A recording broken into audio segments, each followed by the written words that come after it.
The four Gospels: Matthew, Mark, Luke, and John. Ready for more?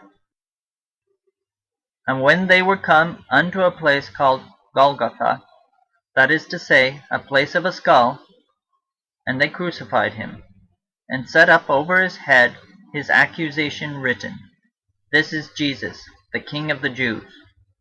Jesus, when he had cried again with a loud voice, yielded up the ghost. Matthew 27, 33, 35, 37, and 50. And they bring him unto the place of Golgotha, which is being interpreted, the place of a skull.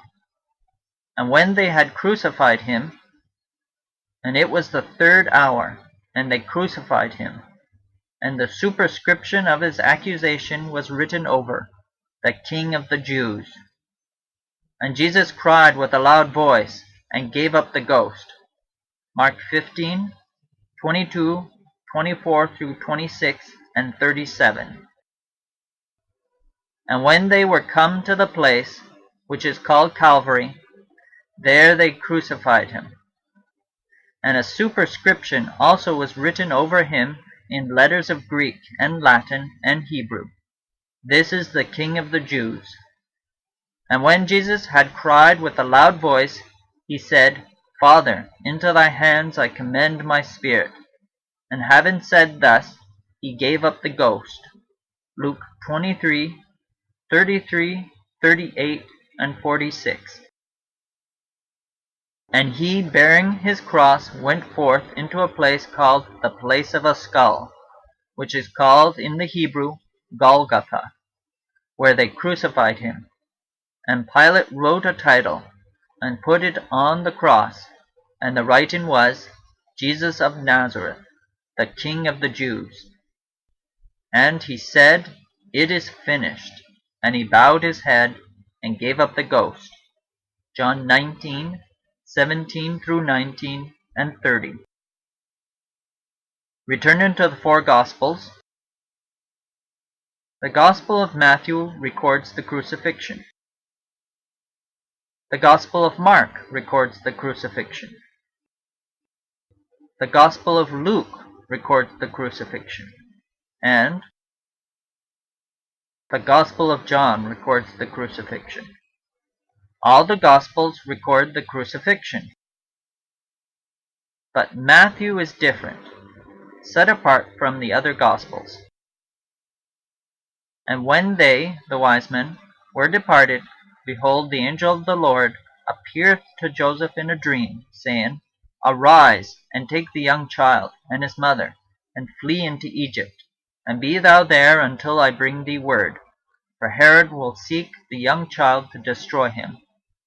When he arose, he took the young child and his mother by night, and departed into Egypt, and was there until the death of Herod.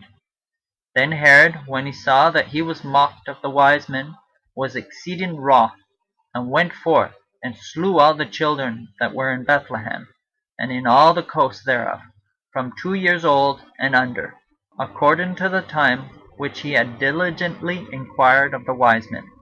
Matthew 2, 13 through 16. Returning to the four Gospels, the Gospel of Matthew is unique in that it records a previous attempt on Christ's life, when he was a baby, the massacre of the innocents in Bethlehem. But why? Why does Matthew record these two attempts? Specifically, why does he record the first, when Christ was a child, which no other Gospel writer records? Perhaps a distillation of the contents of our two events would be beneficial. The first, an indirect attempt on the life of Christ as a child, via mass murder, contrasted with the second, a direct attempt on the life of Christ as an adult. But why? That still doesn't answer the question, or does it? And Pharaoh charged all his people, saying, Every son that is born ye shall cast into the river, and every daughter ye shall save alive. And there went a man of the house of Levi, and took to wife a daughter of Levi. And the woman conceived, and bare a son. And when she saw him that he was a goodly child, she hid him 3 months. And when she could not longer hide him, she took for him an ark of bulrushes, and daubed it with slime and with pitch, and put the child therein. And she laid it in the flags by the river's brink. And the daughter of Pharaoh saw the ark among the flags. And the child grew, and she brought him unto Pharaoh's daughter, and he became her son, and she called his name Moses. And she said, Because I drew him out of the water. Exodus 1:22 through 2:10. And he looked this way and that way, and when he saw that there was no man, he slew the Egyptian, and hid him in the sand. Now when Pharaoh heard this thing, he sought to slay Moses. But Moses fled from the face of Pharaoh. Exodus 2:12 and 15. So 2 attempts were made on Moses' life. One, while as a child, an indirect attempt via mass murder, and one, while as an adult, a direct attempt. Moses in this respect parallels Jesus. Coincidence? I think not. Returning to the 4 Gospels, so why does Matthew record these 2 stories? To present Jesus as another Moses. Recall Moses' words in Deuteronomy 18:15. The Lord thy God will raise up unto thee a prophet from the midst of thee, of thy brethren, like unto me. But why? Why is Jesus another Moses? The answer lies in the Gospel of Matthew. So let's go. Into and out of Egypt. Now the birth of Jesus Christ was on this wise. When as his mother Mary was espoused to Joseph, before they came together, she was found with child of the Holy Ghost. Then Joseph her husband, being a just man, and not willing to make her a public example, was minded to put her away privily. But while he thought on these things, behold, the angel of the Lord appeared unto him in a dream, saying, Joseph, thou son of David, fear not to take unto thee Mary thy wife, for that which is conceived in her is of the Holy Ghost. And she shall bring forth a son, and thou shalt call his name Jesus, for he shall save his people from their sins. Then Joseph, being raised from sleep, did as the angel of the Lord had bidden him, and took unto him his wife. Matthew 1:18 through 21 and 24. When they, the wise men, were departed, behold, the angel of the Lord appeareth to Joseph in a dream, saying, Arise, and take the young child and his mother, and flee into Egypt, and be thou there until I bring thee word, for Herod will seek the young child, to destroy him.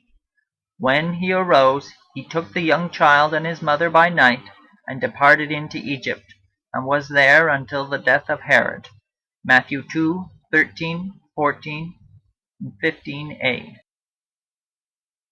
But when Herod was dead, behold, an angel of the Lord appeareth in a dream to Joseph in Egypt, saying, Arise, and take the young child and his mother, and go into the land of Israel, for they are dead which sought the young child's life.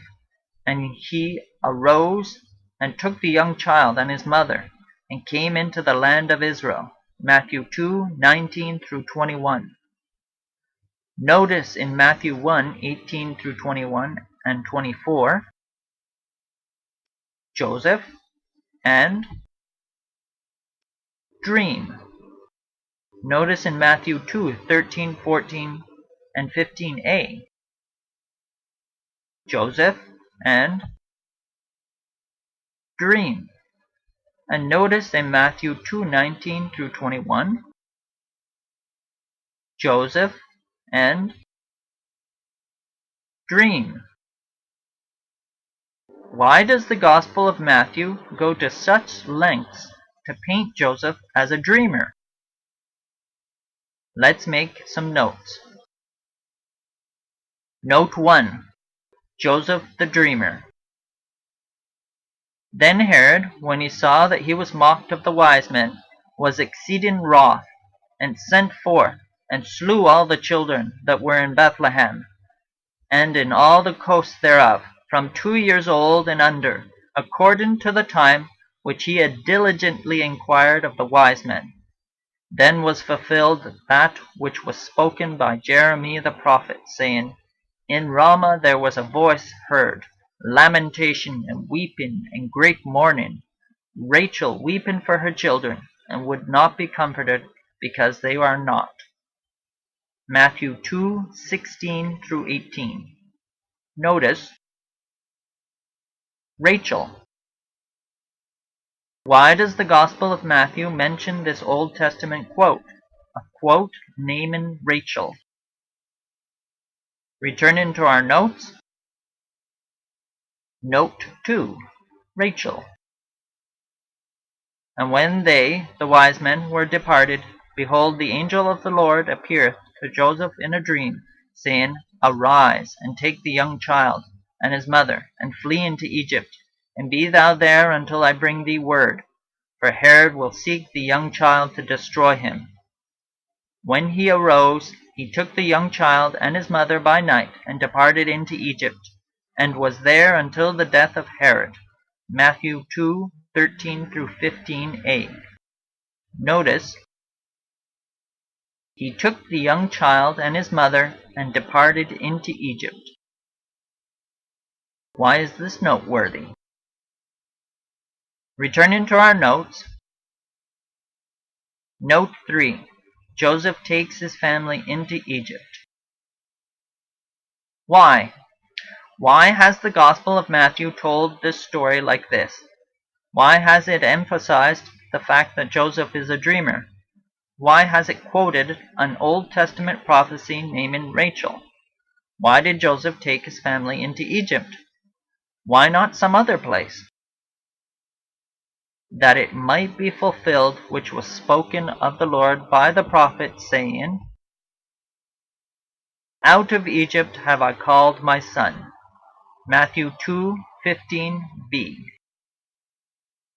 When Israel was a child, then I loved him, and called my son out of Egypt. Hosea 11:1. Why? Because the story of Jesus is supposed to give us déjà vu, the Old Testament story of Joseph the dreamer, son of Rachel, who brings his family, his father Israel, into Egypt to preserve them. In it, we are meant to see Jesus as another Israel. Let's do a very quick Old Testament review.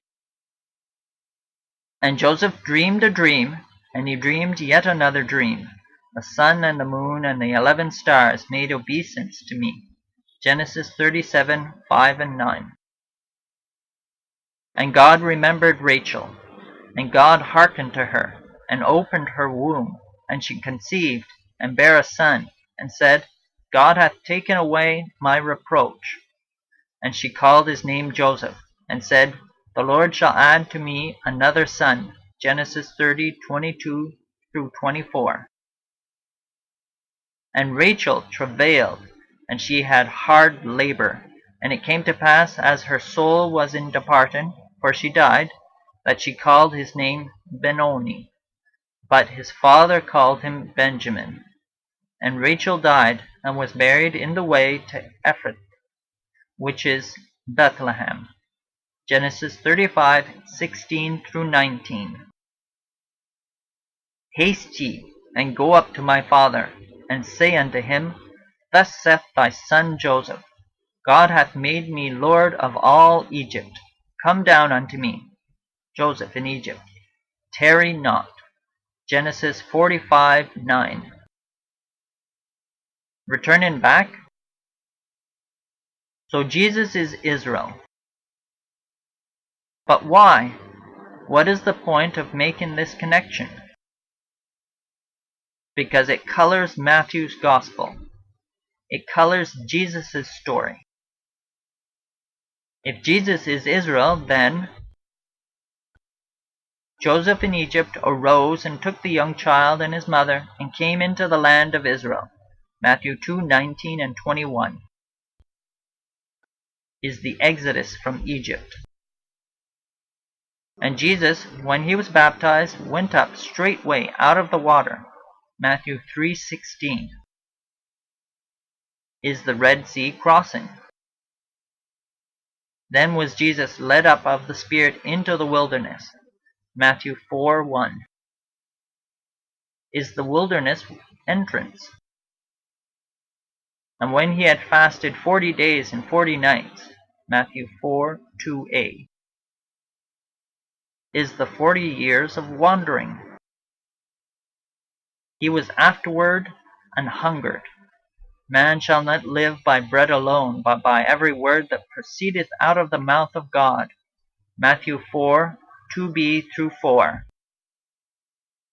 is the proving via manna. The people which sat in darkness saw great light, and to them which sat in the region and shadow of death, light is sprung up. Matthew 4:16 is the pillar of fire leadings. He went up into a mountain, and when he was set, his disciples came unto him, and he opened his mouth and taught them, saying, Matthew 5:1 and 2 is the Mount Sinai encounter. But there is more. The Sermon on the Mount from the most holy place. Now let's re-examine what we just hurriedly rushed through. Christ's life, according to the Gospel of Matthew, from when he left Egypt until the Sermon on the Mount, but at a more relaxed pace and from a different angle, that of the sanctuary. Our story starts with Jesus first going into Egypt. Otherwise, how can he come out? He, Joseph, took the young child and his mother by night, and departed into Egypt, that it might be fulfilled which was spoken of the Lord by the prophet, saying, Out of Egypt have I called my son. Matthew 2:14 through 15. And the out of Egypt have I called my son is fulfilled when Joseph in Egypt arose and took the young child and his mother and came into the land of Israel. Verses 19 and 21. Israel's counterpart to Jesus' coming out of Egypt is the Exodus. They shall take to them every man a lamb, and shall kill it. And the Lord did bring the children of Israel out of the land of Egypt by their armies. Exodus 12. The Exodus's involvement with a sacrifice, the killing of the Passover lamb, indicates that both of these coming out of Egypt occur at or are associated with the altar of sacrifice. The next episode in our story is Jesus' baptism. Jesus, when he was baptized, went up straightway out of the water, and lo, a voice from heaven saying, This is my beloved Son, in whom I am well pleased. Matthew 3:16 through 17. Israel's counterpart to Jesus' baptism is the Red Sea crossing. All our fathers were under the cloud, and all passed through the sea, and were all baptized unto Moses in the cloud and in the sea. 1 Corinthians 10:1 through 2. Baptism, as the washing away of sins, indicates that both of these baptisms occur at or are associated with the molten sea, a place of washing. The next episode in our story is Jesus' entrance into the wilderness, where he is tempted by the devil. We focus specifically on his temptation with food. Then was Jesus led up of the Spirit into the wilderness to be tempted of the devil. And when he had fasted 40 days and 40 nights, he was afterward an hungered. And when the tempter came to him, he said, If thou be the Son of God, command that these stones be made bread? But he answered and said, It is written, Man shall not live by bread alone, but by every word that proceedeth out of the mouth of God. Matthew 4:1-4. Israel's counterpart to Jesus' wilderness temptation, specifically the temptation with food, is Israel's own entrance into the wilderness and their trial by manna. Then said the Lord unto Moses, Behold, I will rain bread from heaven for you, and the people shall go out and gather a certain rate every day, that I may prove them, whether they will walk in my law or no. Exodus 16:4. And he humbled thee, and suffered thee to hunger, and fed thee with manna, that he might make thee know that man doth not live by bread only, but by every word that proceedeth out of the mouth of the Lord doth man live. Deuteronomy 8:3. Notice Matthew 4:4's, Man shall not live by bread alone, but by every word that proceedeth out of the mouth of God, and Deuteronomy 8:3's, Man doth not live by bread only, but by every word that proceedeth out of the mouth of the Lord. On top of the facts that both Jesus and Israel are in the wilderness and both are being tested by food, this is another indicator that these two events are connected. The fact that Jesus is quoting Moses' commentary on the manna to face the devil's temptation with food. The fact that these stories deal with bread, food, and even the fact that both deal with the Word of God indicates that both of these wilderness food trials occur at or are associated with the table of shewbread. The next and last episode in our story is Jesus' Sermon on the Mount. And seeing the multitudes, he went up into a mountain. Think not that I am come to destroy the law, or the prophets. I am not come to destroy, but to fulfill. Matthew 5:1-17. Israel's counterpart to Jesus' Sermon on the Mount is the giving of the law, specifically the Ten Commandments at Mount Sinai. In the 3rd month, when the children of Israel were gone forth out of the land of Egypt, the same day came they into the wilderness of Sinai, and there Israel camped before the mount. And God spake all these words, saying, Exodus 19:1-2 and 21. The fact that Jesus speaks of the perpetuity of the law, and then specifically expands on 2 of Sinai's 10 commandments, the 6th on killing and the 7th on adultery, indicates that both of these given of the laws occur at or are associated with the Ark of the Covenant, in which the 2 tables bearing the 10 commandments are kept. The Sermon on the Mount is then a message spoken from atop the Ark of the Covenant, from between the 2 cherubim, from the very throne of God. Christ, the lawgiver, speaks from the most holy place. Recall our findings that Jesus is another Moses. Moses is the lawgiver. For the law was given by Moses. John 1:17. So indeed, if Jesus is the lawgiver, then he is another Moses. But there is more. Recall the 4 Gospels and their association with the 4 beasts of Revelation 4. Matthew's Gospel is, as was seen, the Lion King. But kings are lawgivers. The scepter shall not depart from Judah, nor a lawgiver from between his feet, until Shiloh come. Genesis 49:10. So the Gospel of Matthew paints Jesus as king, in the role of lawgiver, seated in the most holy place. But there is more. Returning to the Sermon on the Mount, our discussion of Jesus as another Israel and literal Israel, has been gathering insight into the Exodus from Egypt by viewing it from the angle of the sanctuary. But from this angle, Jesus is our high priest,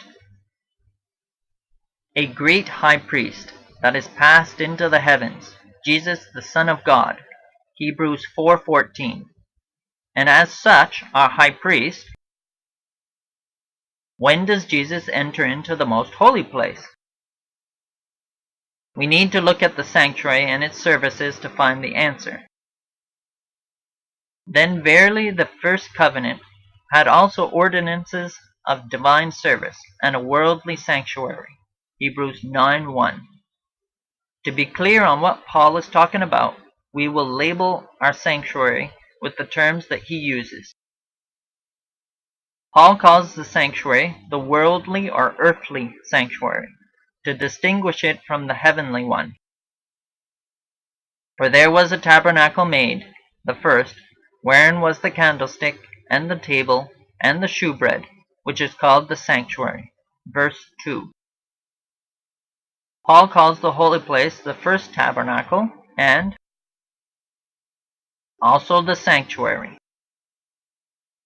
And after the second veil, the tabernacle which is called the holiest of all, which had the golden censer, and the ark of the covenant, overlaid round about with gold, wherein was the golden pot that had manna, and Aaron's rod that budded, and the tables of the covenant, and over it the cherubims of glory, shadowing the mercy seat, of which we cannot now speak particularly. Verses 3 through 5. I have labeled the second veil. Paul calls the most holy place the second tabernacle, and also the holiest of all. Now when these things were thus ordained, the priest went always into the first tabernacle, accomplishing the service of God. Verse 6. But into the second went the high priest alone once every year, not without blood, which he offered for himself, and for the errors of the people. Verse 7. So the high priest entered the most holy place, where Jesus is in the Sermon on the Mount, only once a year. When was this? Leviticus 16 makes it clear. And the Lord said unto Moses, Speak unto Aaron thy brother, that he come not at all times into the holy place, within the veil, before the mercy seat, which is upon the ark, that he die not, for I will appear in the cloud upon the mercy seat. Leviticus 16:2. And he shall make an atonement for the holy sanctuary, and he shall make an atonement for the tabernacle of the congregation, and for the altar, and he shall make an atonement for the priests, and for all the people of the congregation.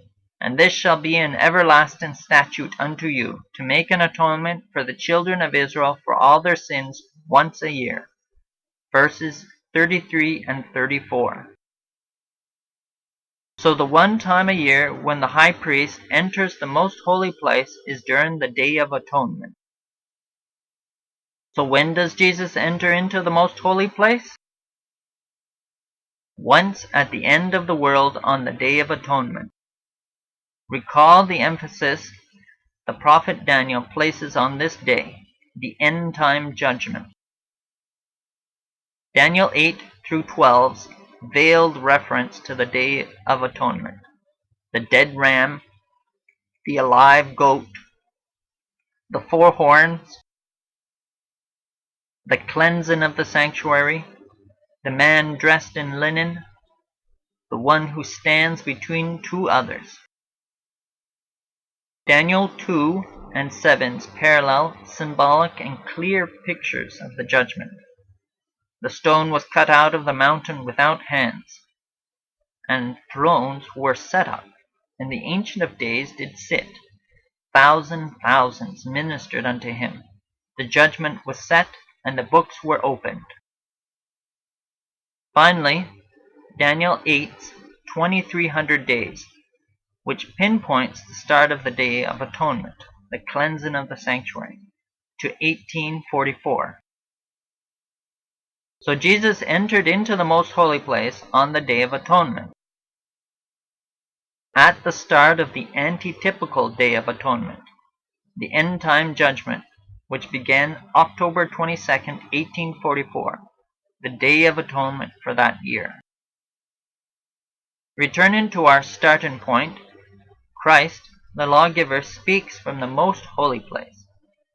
It is now possible to refine this to Christ, the lawgiver, speaks from the judgment, since October 22nd, 1844. But recall, according to the Gospel of Matthew, Jesus is king, and as such a lawgiver, but there is more. Kings are also judges. Make us a king to judge us like all the nations, 1 Samuel 8:5. So our Christ the lawgiver speaks from the judgment can be refined further to Christ our King as lawgiver and judge speaks from the judgment since October 22nd, 1844. We have one last loose end to tie up before we can go on.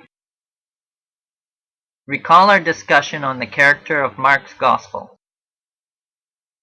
We need to look at the Sermon on the Mount in connection with the 4 angels of Revelation and all 4 Gospels. Notice first the bearing that the 4 angels have on our current discussion. The first angel talks of an investigative judgment, but the third angel also speaks of a judgment. What are we to make of this?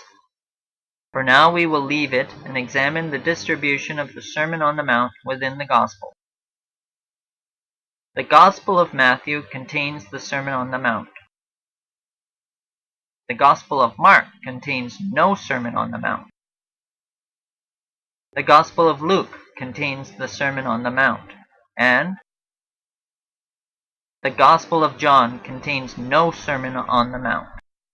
That the distribution of the Sermon on the Mount amongst the 4 Gospels mirrors the distribution of the judgment amongst the 4 angels is not surprising, as we have learned that the Sermon on the Mount is the judgment. However, this Gospel of Luke, the Sermon on the Mount contained here, this one is different. In Luke's Sermon on the Mount, no mountain is mentioned, and there is no mention of the law. If the mountain is God's dwelling place, heaven, then this judgment does not occur in heaven. This judgment also does not involve law. The first judgment, that of Matthew's, as the name implies, investigative judgment, is the process of arriving at a verdict and takes place in heaven, as Daniel 7 clearly indicates, and involves the law. The second, that of Luke's, as the name implies, executive judgment, is the process of executing the punishment or setting the prisoner free, dependent on the verdict. It is interesting to note that Christ's second coming is both of these: punishment to the wicked, as it destroys them, but salvation to the righteous, as it sets them free from a life of sin and death. Of course, the first, that of Matthew's Gospel, is what we are dealing with now. Returning back to our main discussion, Matthew's Gospel and Matthew's Sermon on the Mount, what else can we learn?